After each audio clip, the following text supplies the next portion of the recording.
Umay po ako, ladies and gentlemen. Po ako magluto kapag ang kasama ko, pag nagluluto ko para sa asawa ko, ang aking ilalagay. Pwede na to salt lang. Okay na, boiled eggs na po siya. So, fresh pechay. Sa iyo, tapos ang Tell me how the garden grows, Tita Meriton. Warm hands guide the soil where the hope is sown. Magandang umaga! Nandito tayo sa isang makalat na kitchen. So, nasa isip ko, nagugutom na po ako. Ngayon magulo ang wala si Luchi ngayon na maglilinis ng aking mga kalat. Kahapon nagluto po ako ng lasagna. Dalawang klase pong lasagna. Ang kaso nga po, kapag kaluto ko ng lasagna, ang dami pong mga peripherales. Pero ngayon, papakita ko sa inyo kung gaano kakalat ang aking kitchen. Ito po, kalat na kalat. Masyado ang kalat niya. Kasi nagluto po ako ng dalawang lasagna. Dalawang klase, isang maraming cheese at isang walang cheese. So ngayon, ito yung maraming cheese at itong walang cheese. Kasi po, ang asawa ko, tawag nito, allergic siya sa dairy. So, kailangan, every time magkukuk ako, marami. So, ang dami ko pong kalat. So, maraming kalat. Ngayon, naikwento ko ho yata sa inyo na marami po akong pechay. So, nag-grocery na ako kanina habang nagla-live, nag-grocery ako. Tapos tumawag yung aking taga-shop sa akin. Nawala na po daw spare ribs. Gusto ko kasi magpakulo. So, ito yung boneless na ribs. So, ito ngayon, papakuluan ko siya. At yan po magiging brunch ko. At magpapakita ko sa inyo, mamaya, kung paano po ako magluto ng breakfast ko. Actually, breakfast and lunch na gagawin ko. For now, ako po ay maglilinis, maghuhugasan ko po yan.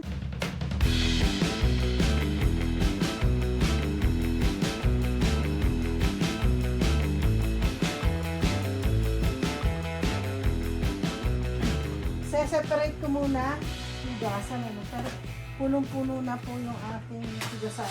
Meron na naman pong another set na hugasan.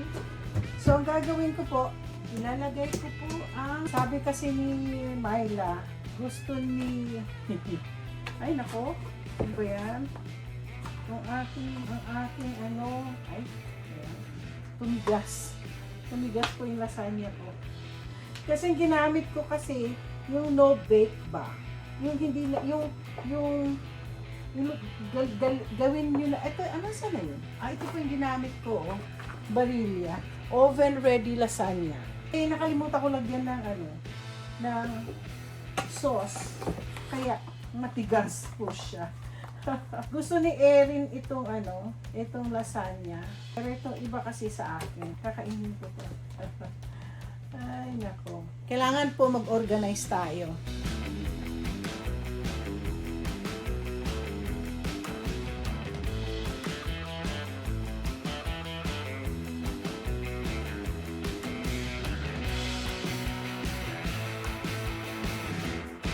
Nagbo-boil na po itong aking Pero for now, nagugutom po ako. Gagawa po ako ng salad. Luluto po ako nito.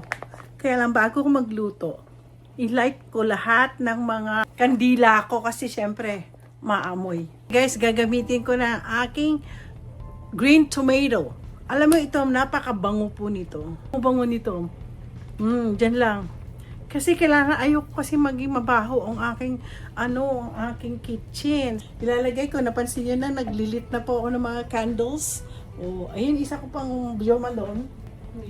May nahulog. So, yan na po mga Jo Malone ko na candles. Mabango lang talaga kahit. Meron pa ako mga mga simple candles, which is ito. Meron ako, nandun yung isa. Ito mabango din po to, lavender. Ito yung bango. Lavender po siya. Ilalagay ko po siya dito. Yes. Ay na po. So, i-ready ko na po yung aking lulutuin. Gagawa po ako, piprituhin ko tong bangos, smoke bangos. I-ready ko na.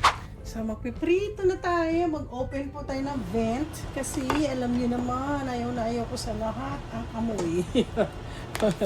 Kaya, suplada daw ako. Hindi ako super suplada. Just that, ayaw ko talaga pag may masama talagang amoy. Nasusuka po ako. Kaya, pasensya na po. So, medyo initin natin. May sabaw na po ako. Pero mamaya, pupunta ako, kukuha po ako ng pechay. Iprito ko na lang sa ganito sa aking griller. So, ilalagay ko na lang muna. Kasi madudurog siya. Nadurog nga. Yan. Magluluto pa ako ng itlog. Tapos, magkakamay po ako, ladies and gentlemen. Yan. Oh, yan na. Nasarap-sarap po ng aking ulam. Na-grill ko na siya. Ay, I can't wait. Okay guys, gagawa po ako na favorite kong tomato, onions, cilantro, in other words, picadillo. Ang tawag po sa mga Mexican dito is picadillo. Tomatoes, meron na po akong sibuyas, meron na po akong ito, lalagyan natin, at cilantro. Cilantro.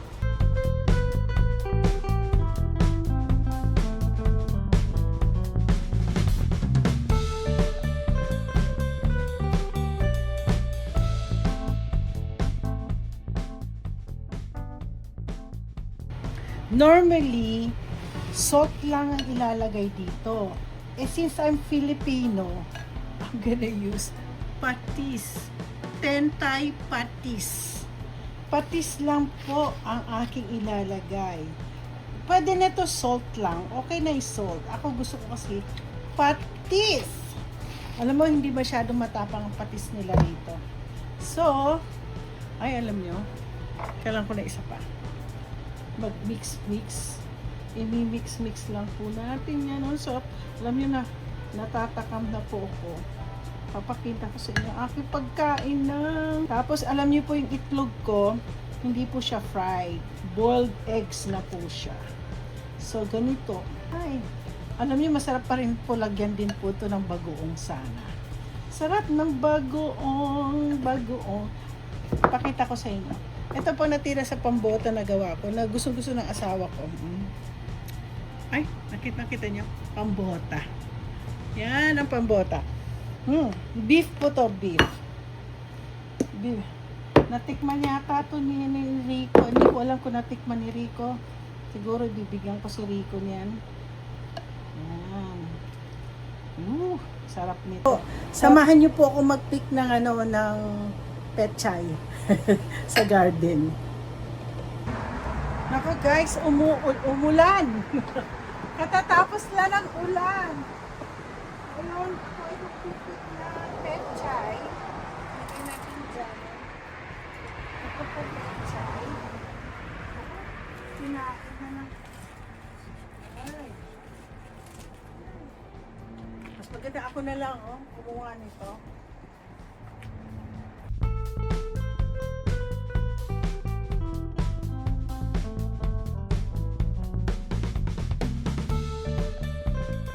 Napakalamig. Malamig po. Nakakuha po ako ng maraming pechay. Ayaw nga daw ayaw ni Luchi kunin. Sabi ko kumuha ka para makaluto ka ng may binigay po ako sa kanya isang na baka. Sabi niya, hindi ko ba atin kainin yung tinanim ko. Hay!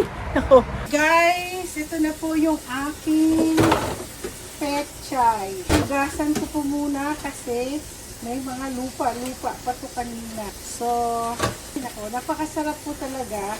So, though may mga kumakain, na rin yan, dahon pa rin yan. So, ano yun?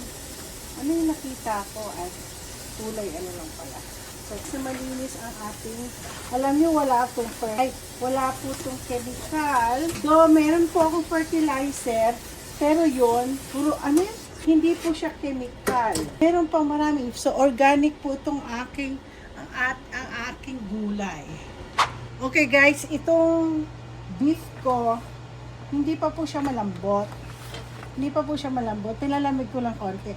Pinaano ko lang. So ngayon, i-chop ko po siya na tama lang.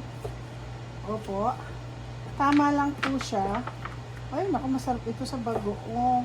Ay, medyo malambot na. Pero hindi yung, gusto ko yung malambot na yung lalagas na po yung, ay, malambot na nga. Ay, naku, excited po ako kumain ng brunch ko ngayon. Ang brunch ko ay beef with pechay. Ay, alam nyo, meron po akong ano, lalagyan ko ng sayote. Ay, ang sarap. Guys, subukan nyo po. Simple lang naman po ang pagkain. Yun lang, medyo nahihirapan po ako magluto kapag ang kasama ko, pag nagluluto ko para sa asawa ko kasi maselan po kasi sa pagkain. So, ako bilang asawa, I have to learn, I have to embrace his culture. May sayote nga ako. Okay po. mukhang gagawin ko na po siyang ay sauce. Amoy natin kung pwede pa. Kung ito pwede pa. May isa akong sayote na mukhang tutubo at saka ito po. Itatago ko na lang po sila para tumubo siya. Alam niyo, frustrated na po ko. Ayoko na pong gumawa ng sayote kasi hindi po siya tumutubo sa akin. Okay, na-decide ko, hindi ko na ilalagay yung sayote. Patubuan ko na lang. So, ngayon, ito po yung aking pechay. Hindi ko na po siya i-chop. Fresh. Fresh po ang aking pechay. Yung asawa ko, naano siya sa akin sa mga gulay-gulay natin. Hindi po sila aware sa mga gulay natin. Aha. Lalo na yung mga ampalaya, mga ganun, hindi niya alam na. Pero alam mo, natutuwa din ako sa mga iba kong client na asawa na mga puti. Meron din mga nagugustuhan nila yung ampalaya. Kaya lang po kasi lumapit kasi itong asawa ko sa minsan sinisisi ko na nga po yung aking Vietnam. Yung pagpapalaki niya sa kanyang anak na. Kaya lang pareho din ang Vietnam ko. Maselan din siya sa pagkain. Pero alam niyo po, yung mga pamangkin ng asawa ko, lalong lalaki nag-asawa nagtaaral sila pa sa Eastern Washington. Ay namimit nila mga Filipino friend nila. So, ang mga Filipino friend nila, at saka yung isa nandun na sa Eastern Washington, pulis po siya. So ngayon, may Filipina po doon na nagtitinda ng Filipino food. Eh, syempre, pulis yung pamangkin ko. Alam niyo po, ayun yung pumapasok sa live ko na Cliff. Anak niya kasi pumapasok. Yung mga apo ko yun. Ngayon, yung mga apo ko magaling kumain ng pansit. Magaling din kumain ng lugaw. Kasi tinuturuan nga po ng Pilipina. Namit ko na rin yung Pilipina. Ay, punta nga ako doon. Ano ba? Sabihan ko nga sila Mayla. Doon kami banda sa para mamit ko ko rin i-vlog ko yung Filipino store ni doon yung Pilipinas sa may bandang Ellensburg. So, kaya po yung pamangkin ng asawa ko marunong po siyang kumain ng dinuguan. Sabi niya, "Auntie, do you make tawag niya chocolate meat?" Chocolate meat. Sabi ko ganun. Yung pala, dinuguan. Ay, day. Mas masarap nung mayroong gulay. Palulutuin ko na yan. At yan po ang aking brunch. Okay guys, ito na po ang aking cha-cha-chan. Ang aking brunch. Brunch means breakfast and lunch. So, ito na yung picadillo. Tapos, gagamit po ako ng tinidor. Pero magkakamay po ako. Ang aking tilapia. Tapos nag-boil ako ng egg. Tapos naalahala ko, meron pala akong red egg. Sarap-sarap. Ngayon, of course, ang aking beef soup na may pechay, fresh from the garden. and konting rice, at Coca-Cola. Pero day, meron po akong isang kasi beef po to. Tignan po natin kung masarap sa picadillo ko or syempre kukuha na ako ng bagoong. Bagoong hipon. Thank you, Lord, for this food. Thank you that you have given me a talent to cook. And thank you, Lord, that I could share whatever talent that I have despite of my old age. I won't say old age, Lord, because I know, Lord God, you're still giving us a strength to continue whatever you want us to do. And right now, Lord, I ask you to bless my food right now as I eat my breakfast and lunch and make it this food be a nourishment in my physical body, Lord God. Thank you very much, Lord. In Jesus' name I pray. Amen. Okay. So guys, kakain na po. Ano uunahin ko? Hindi ko alam kung unahin ko ang kasi talaga po, nagtakam po ako ng itong aking alam mo, in-order ko pa po to sa Wii. Ito yung Asian ay masarap po. Kasi ano siya, smoke. Doon po ako bumibili ng Filipino,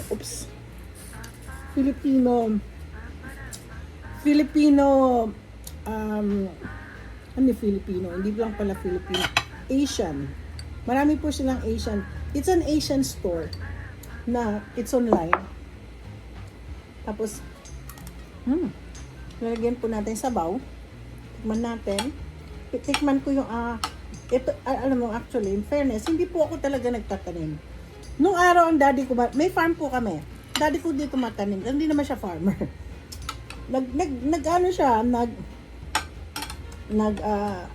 Nagbibigay po siya ng ano tawag nito? Ng kapital sa mga farmers. So, siya ang nagbibigay ng binhi, yung sa palay ba. So, the farmers will be the one to farm it. So, when harvest time, pati fertilizer, daddy ko pa rin po ang gumagawa nun. So, harvest time, daddy ko pa rin ang giling. At the same time po, yung farm namin, pinasemento para dun So, yung mga farmers, they can dry their So, yung basta rin nagtatrabaho sa farm namin. So, yun. Then, after that, 70% sa farmer, 30%, ang tawag na tertiera. Tawag ba doon? But I remember, it was a tertiera or whatever. But, so, ang binibigay po ng daddy ko po, 70% sa kanila. Pati sa manggahan namin, sa kalamansian namin nung araw, may kalamansian kami noon. So, sabi ko nga sa sister ko, time flies, why don't you put back yung plan, yung dream ni daddy. So, siguro pag uwi ko, makumbinsi ko yung sister ko, mag-start na kami ng vegetable garden. So, yun po ang, at least, kumikita po mga farmers, pati matauhan namin sa pagsasaka. So, hindi maramot ang tatay ko. So, anyways, yun po ang aming buhay. Ako po, ang totoo lang, si Luchi po ang nagtatanim dito sa akin. At tinuturo ko lang. Pero nag-germinate na po ako ng ampalaya. Mamaya another video yon. Bukas pa na yun. Kasi kailangan ko pumasok. Ako hindi ako pumasok, maraming mawawala. Kaya ako makasingil by Monday at saka Tuesday. So anyway, cha-cha-chan! Don't forget to like and subscribe ang aking brunch. Okay? Kain po tayo. Bon appetit!